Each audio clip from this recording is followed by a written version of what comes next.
Today we're going to remove this passenger seat from this 2014 Chevy Equinox LT.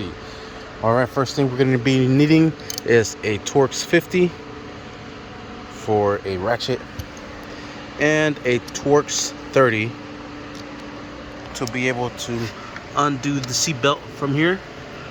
Just remove that bolt, open this up, and here that seat belt comes off.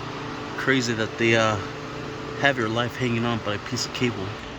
Next, make sure you scoot your seat all the way up forward. And what we're going to be doing next is with the Torx 50, we're going to loosen up this bolt from here and the bolt from right there and just drive those all the way out. Once you have them both removed, simply press up. The seat's going to move forward.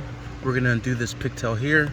There's a security latch on there. Just pull that tab back, then press this in and work that pigtail out and pull this out, and there you have it. Seat is loose. Let's get it out of there.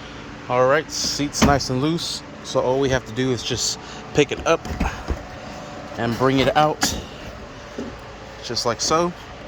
And perfect time to clean all this up.